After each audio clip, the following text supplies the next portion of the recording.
제가 이런 질문을 받은 적이 있습니다.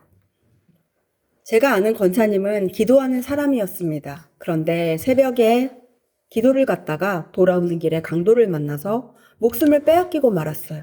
어떻게 이런 일이 일어날 수가 있습니까?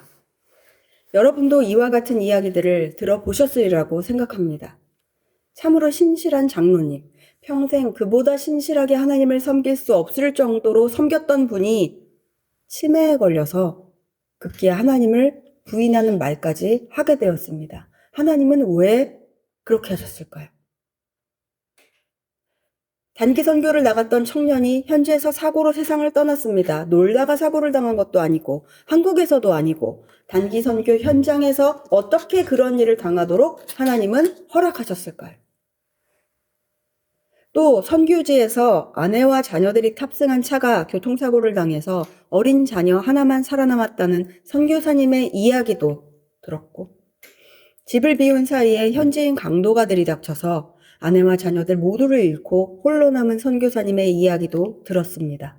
이해할 수 없는 죽음, 설명하기 어려운 죽음의 소식 앞에서 우리는 혼란스럽고 당황이 되는데 본문에 그 대명사와 같은 사람이 등장합니다. 세례 요한입니다. 그의 죽음을 논하기에 앞서 그가 어떤 사람인지를 먼저 알아보아야 하겠습니다. 우선은 어떤 부모 아래서 태어났는가 누가복음 1장 5, 6절 읽습니다. 유대왕 헤롯 때에 아비야 반열에 제사장 한 사람이 있었으니 이름은 사가랴요 그의 아내는 아론의 자손이니 이름은 엘리사벳이라. 이 두 사람이 하나님 앞에 의인이니 주의 모든 계명과 규례대로 흠이 없이 행하더라. 아멘. 아버지는 제사장, 어머니도 아론의 자손으로서 신실한 기도의 사람이었습니다. 성경이 이들을 평가하기를 주의 모든 계명과 규례대로 흠이 없이 행하는 하나님 앞에 의인이었습니다. 훌륭한 사람들이었어요. 그런데 이들이 오랫동안 자식을 얻지 못하던 중에 어느 날 성전에서 제사장 직무를 행하던 사가랴는 천사를 만납니다. 그가 천사로부터 들은 예언을 함께 읽습니다. 천사가 그에게 이르되 사가랴여 무서워하지 말라. 너의 간구함이 들린지라. 내 아내 엘리사벳이 내게 아들을 낳아주리니 그의 이름을 요한이라 하라. 너도 기뻐하고 즐거워할 것이요 많은 사람도 그의 태어남을 기뻐하리니 이는 그가 주 앞에 큰 자가 되며 포도주나 독한 술을 마시지 아니하며 모태로부터 성령의 충만함을 받아 이스라엘 자손을 주 곧 그들의 하나님께로 많이 돌아오게 하겠습니다. 그가 또 엘리야의 심령과 능력으로 주 앞에 먼저 와서 아버지의 마음을 자식에게 거스르는 자를 의인의 슬기에 돌아오게 하고 주를 위하여 세운 백성을 준비하리라. 아멘. 세례 요한은 예수님과 마찬가지로 천사로부터 잉태 예언을 받고 태어났습니다. 이름도 미리 정해졌어요. 또한 날 때부터 이미 구별되었고 사명을 받았습니다. 그는 선지자 엘리야와 같은 심령과 능력으로 예수님 앞에 먼저 와서 예수님의 오실 길을 준비할 것입니다. 성령의 충만함을 받아 이스라엘 자손을 회개시킴으로써 하나님께 많이 돌아오게 할 사람이기에 그 사명에 합당하게 본인은 나시린처럼 포도주나 독한 술을 금하며 절제된 생활을 할 것입니다. 실제로 요한은 천사가 말한 그대로 살았어요. 읽습니다. 선지자 이사야의 글에 보라 내가 내 사자를 내 앞에 보내노니 그가 내 길을 준비하리라. 광야에 외치는 자의 소리가 있어 이르되 너희는 주의 길을 준비하라. 그의 오실 길을 곧게 하라. 기록된 것과 같이 세례 요한이 광야에 이르러 죄사함을 받게 하는 회개의 세례를 전파하니 온 유대 지방과 예루살렘 사람이 다 나아가 자기 죄를 자복하고 요단강에서 그에게 세례를 받더라. 요한은 낙타털 옷을 입고 허리에 가죽띠를 띠고 메뚜기와 석청을 먹더라. 아멘. 그는 이사야서에 예언된 구약시대의 마지막 선지자로서 죄사함을 받게 하는 회개의 세례를 전파하며 이스라엘 백성들을 하나님께로 이끌었습니다. 아울러 요한은 이 세상의 안락을 전혀 누리지 않았어요. 그의 선포를 한번 보십시오. 요한이 많은 바리새인들과 사두개인들이 세례 베푸는 대로 오는 것을 보고 이르되, 독사의 자식들아, 누가 너희를 가르쳐 임박한 진노를 피하라 하더냐. 그러므로 회개에 합당한 열매를 맺고 속으로 아브라함이 우리 조상이라고 생각하지 말라. 내가 너희에게 이르노니 하나님이 능히 이 돌들로도 아브라함의 자손이 되게 하시리라. 이미 도끼가 나무 뿌리에 놓였으니 좋은 열매를 맺지 아니하는 나무마다 찍혀 불에 던져지리라. 아멘. 세례 요한은 누구의 눈치도 보지 않습니다. 숙이거나 표현을 순화하지 않았어요. 당시 지도계층이었던 바리새인들과 사두개인들에게 독사의 자식들이라고 일갈하며 하나님이 능히 이 돌들로도 아브라함의 자손이 되게 하시리라 라고 그들의 충만한 선민 사상을 책망하였습니다. 이미 도끼가 나무 뿌리에 놓였으니 좋은 열매를 맺지 아니하는 나무마다 찍혀 불에 던져지리라. 급박한 회개를 일으키는 불같은 선포가 세례 요한에게 주어진 하나님의 메시지였습니다. 오늘날로 대입해 보겠습니다. 자, 이러한 메시지를 전하는 사람이 한강 뷰가 보이는 몇십 몇백억짜리 아파트에 산다면요? 우리나라에 몇 대 없는 슈퍼카를 타고 다닌다면요? 자녀들을 학비비 싸기로 유명한 외국 학교에 보내어 뒷바라지를 한다면요? 사람들과 어울려서 먹고 다니며 놀기를 즐기고 또 사람들에게 인정받고 칭찬받기를 좋아한다면요? 그러면 그가 회개하라, 천국이 가까이 왔다 라고 전하는 메시지에 힘이 실리겠습니까? 그렇지 않아요. 세례 요한이 바리새인, 사두개인들과 별반 다를 바 없이 지도층에서 권력과 부와 명예를 누리는 사람이었다면 바리새인들과 사두개인들에게 독사의 자식들이라고 말하지 못합니다. 그들이 대꾸하겠죠. 너는 우리와 무엇이 다른데? 너부터 잘해라. 요한은 본인에게 주어진 말씀이 순전히 전파되기에 합당한 인생을 살았습니다. 그는 절제했어요. 절제의 수준도 놀랍습니다. 그의 거처는 왕궁이 아닌, 그저 평범한 집도 아닌 광야였습니다. 광야에 무슨 집이 있겠으며 무슨 이웃이 있겠습니까? 그는 광야에서 하나님께만 집중할 수 있는 고독을 택하였습니다. 또 그의 의복은 부드럽고 화려한 옷이 아닌 거친 낙타 털로 만든 옷이었죠. 그저 광야에서 구할 수 있는 재료로 단벌 옷을 만들어 입었어요. 그의 음식은 역시 광야에서 구할 수 있는 가장 단순한 종류였습니다. 메뚜기와 석청, 야생 꿀이었죠. 결혼은커녕 여자를 만나지도 않았습니다. 남들이 평범하게 누리는 삶의 모양 하나조차 그는 취하지 않았어요. 앞서 살펴본 대로 고생하면서 살 이유가 없는 사람입니다.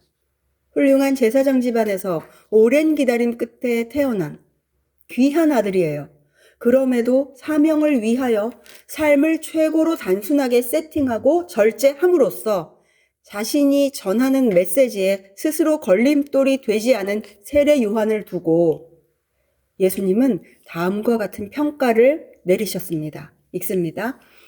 예수께서 우리에게 요한에 대하여 말씀하시되 너희가 무엇을 보려고 광야에 나갔더냐? 바람에 흔들리는 갈대냐? 그러면 너희가 무엇을 보려고 나갔더냐? 부드러운 옷 입은 사람이냐? 보라, 화려한 옷을 입고 사치하게 지내는 자는 왕궁에 있느니라.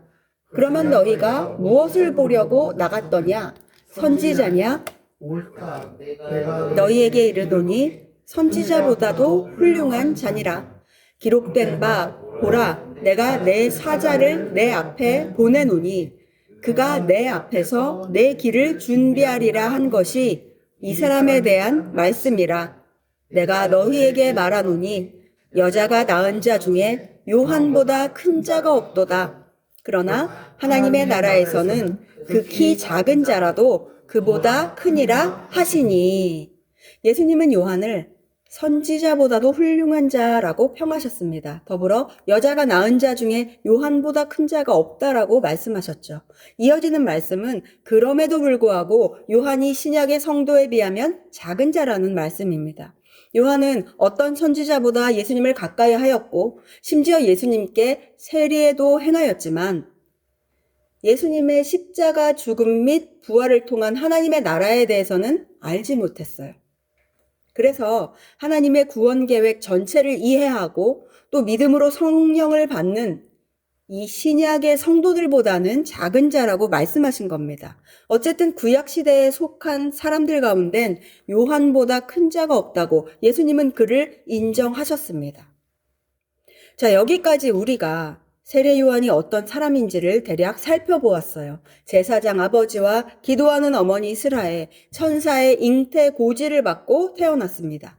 예수님의 오실 길을 준비하는 사역을 하였으며 그 사역에 비추어 한 점 부끄러움도 없고 누구에게도 비방받지 않을 위대한 절제의 삶을 살아냈습니다. 예수님께 큰 칭찬과 인정을 받았습니다. 그렇다면 이러한 사람의 마지막은 어떤 모습이면 좋을까요? 여러분 한번 생각해 보십시오. 그가 엘리야의 능력과 심령으로 사역한다고 예언되었으니 그럼 엘리야처럼 사역하다가 하늘로 들려 올라간다면요. 엘리야의 최후가 정말 멋지지 않나요? 불수레와 불말들에 의하여 회오리 바람을 타고 하늘로 올라가다니요.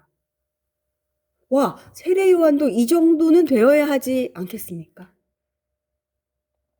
아니라도 평범한 죽음 정도는 되어야죠. 100번 양보해도 이런 죽음은 아니죠. 이제 그의 죽음에 대하여 알아볼 차례입니다.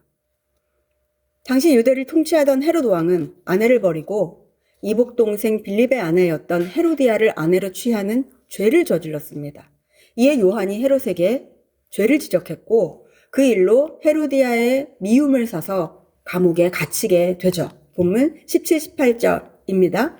전에 헤롯이 자기가 동생 빌립의 아내 헤로디아에게 장가든 고로 이 여자를 위하여 사람을 보내어 요한을 잡아 옥에 가두었으니 이는 요한이 헤롯에게 말하되 동생의 아내를 취한 것이 옳지 않다 하였습니다. 사실 헤로디아의 분노는 이 정도에서 그치지 않았어요.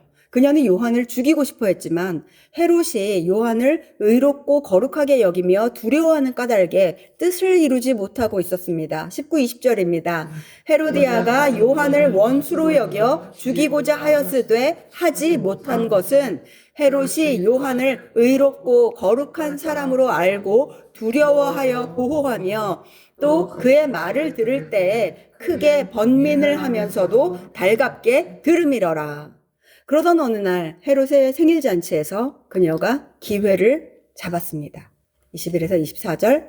마침 기회가 좋은 날이 왔으니 곧 헤롯이 자기 생일에 대신들과 천부장들과 갈릴리의 귀인들로 더불어 잔치할세 헤로디아의 딸이 친히 들어와 춤을 추어 헤롯과 그와 함께 앉은 자들을 기쁘게 한지라. 왕이 그 소녀에게 이르되 무엇이든지 내가 원하는 것을 내게 구하라 내가 주리라 하고 또 맹세하기를 무엇이든지 내가 내게 구하면 내 나라의 절반까지라도 주리라 하거늘 그가 나가서 그 어머니에게 말하되 내가 무엇을 구하리이까? 그 어머니가 이르되 세례 요한의 머리를 구하라 하니. 내가 원하는 것을 나에게 구하라. 내가 주리라. 이런 말은 사람에게 합당하지 않습니다. 무엇을 구할지 누가 합니까? 헤롯이 생일잔치에서 한껏 흥에 취해 호기롭게 던진 말에 헤로디아의 딸은 엄마를 찾아갔고 누구도 상상하지 못했던 답변을 얻어옵니다. 세례 요한의 머리를 구해라. 엄마 맞나요? 어린 딸에게 끔찍한 요구를 시켰어요. 이 말을 들은 헤롯은 크게 후회했지만 이미 엎질러진 물이었습니다. 25에서 29절 그가 곧 왕에게 급히 들어가 구하여 이르되 세례 요한의 머리를 소반에 얹어 곧 내게 주기를 원하옵나이다. 왕이 심히 근심하나 자기가 맹세한 것과 그 앉은 자들로 인하여 그를 거절할 수 없는지라 왕이 곧 시위병 하나를 보내어 요한의 머리를 가져오라 명하니 그 사람이 나가 옥에서 요한을 목베어 그 머리를 소반에 얹어다가 소녀에게 주니 소녀가 이것을 그 어머니에게 주니라. 요한의 제자들이 듣고 와서 시체를 가져다가 장사하니라. 네, 요한은 이렇게 죽었습니다. 그토록 흠없이 정결하면서도 철저하게 자기 자신을 하나님께 바쳤던 사람이 죄를 지적했다는 이유로 감옥살이를 하였고 끝내는 계집아이의 춤값으로 참수당했으며 그 잘린 머리는 쟁반에 올려져 잔치자리에 구경거리가 되었습니다. 여러분, 이 선지자의 최후에 대하여 어떤 생각이 드시는지요? 하나님을 위하여 어떻게 살아온 사람인데 이런 일을 당하고 인생이 끝날 수가 있나요? 너무 허망하고 비참하고 수치스러운 죽음이 아닌지요. 비록 감옥살이를 했어도 곧 풀려나서 예수님의 12제자들처럼 예수님과 함께 했다면 얼마나 더 아름답고 좋았을까요? 솔직히 세례 요한이라면 십자가에 달린 예수님을 두고서 도망가지는 않았을 것 같은데 말이죠. 데려가시더라도 꼭 이런 모양의 죽음이어야만 했을까요? 아마 세례 요한 자신이나 그의 제자들은 사형을 당하리라고는 예상하지 못했으리라고 추측됩니다. 그럴 만한 엄청난 죄를 짓지 않았잖아요. 그런데 사형을, 그것도 갑작스럽게, 그것도 지극히 수치스러운 방식으로 사형과 이후의 과정이 진행되었습니다. 여러분, 이 일에 대한 하나님의 뜻이 이해가 되시나요? 우리가 살면서 우리 자신의 인생에 또한 다른 이들의 인생에 이와 같은 질문이 올라오는 경우를 만나곤 합니다. 하나님은 왜 이렇게 하셨을까? 이해되지 않는 일들 말이죠. 요한이 풀려나게 해달라고 감옥에서 기도하지 않았을까요? 그럼 우리에게 또 질문이 올라옵니다. 하나님은 왜 들어주지 않으셨을까? 설교 서두에 들었던 예화들과 같이 기도로 살던 권사님이 새벽 기도를 다녀오는 길에 강도를 당해 목숨을 빼앗긴 일이라든지 참으로 신실하게 하나님을 섬기던 장로님이 치매에 걸려 하나님을 부인하는 말을 뱉다가 돌아가셨다든지 단기 선교를 나간 청년이 현지에서 사고로 세상을 떠났다든지 이게 다 제가 들었던 이야기들이에요. 선교지에서 선교사님이 불의의 사고로 가족을 잃었다든지 누구도 가려하지 않는 섬마을에 정착하여 평생 동네 사람들을 꾸준히 사랑하고 섬겼어도 결국 교인 하나 얻지 못한 채 병들어 섬을 떠난 목사님의 이야기라든지 꼭 죽음의 마무리가 아니라도 자신의 전부를 내어 사랑하고 섬겼던 대상에게 큰 배신을 당하고 사역을 접게 되었다든지 하나님의 인도하심이 확실하여서 안정된 직장을 버리고 사업을 시작했건만 고생만 하고 망하게 되었다든지 신실한 사람들에게 일어난 이해할 수 없는 죽음, 헌신에 대한 크고 풍성한 열매는커녕 오히려 가지고 있던 가치조차 잃게 되는 이 설명하기 어려운 상황들 앞에서 사람들은 혼란과 당황, 낙심과 좌절, 심하게는 선하신 하나님, 살아계신 하나님께 대한 의심과 분노를 느끼기도 합니다. 도대체 이런 일들의 의미는 무엇일까요? 아마 한 번쯤은 다 생각해 보셨으리라고 추측합니다. 그런데 사실 하나님은 성경에 이미 답을 주셨어요.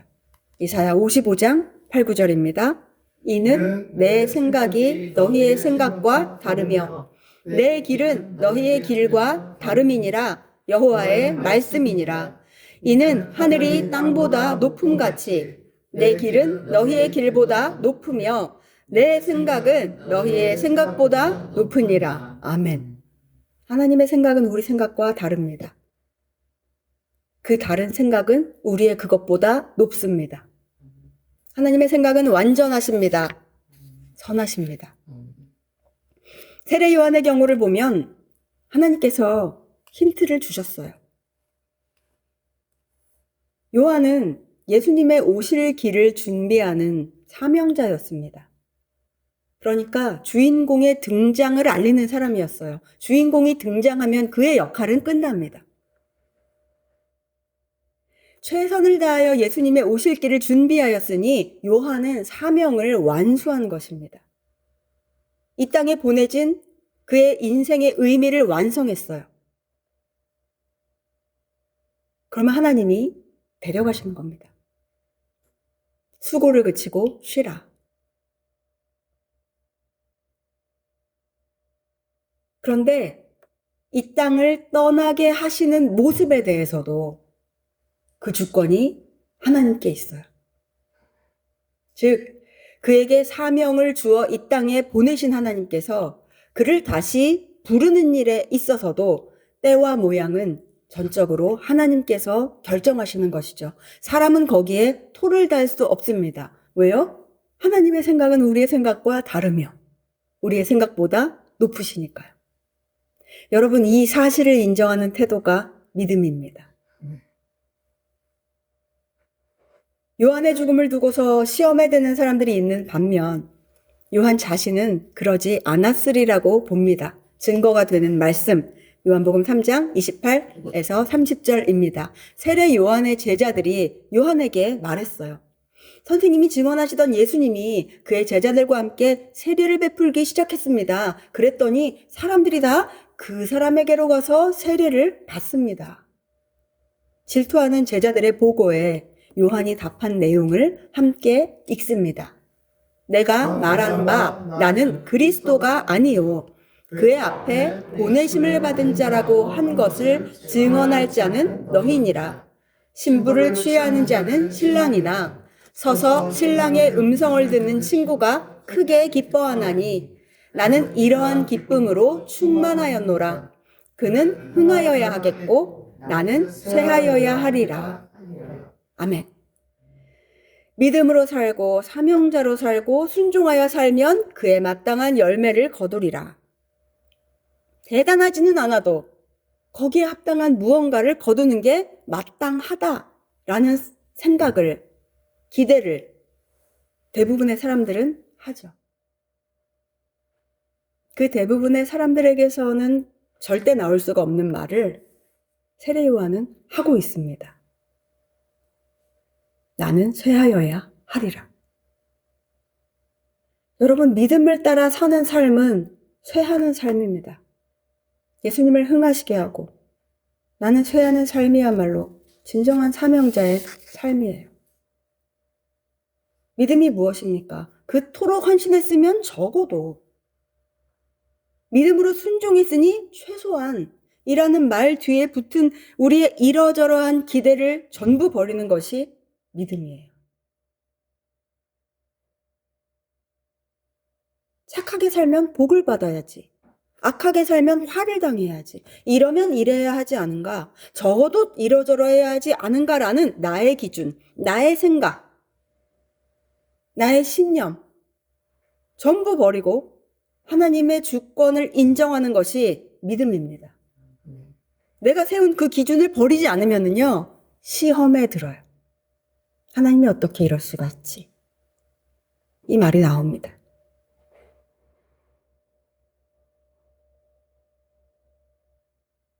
예수님은 요한을 통하여 우리에게 중요한 가르침을 하나 주셨습니다.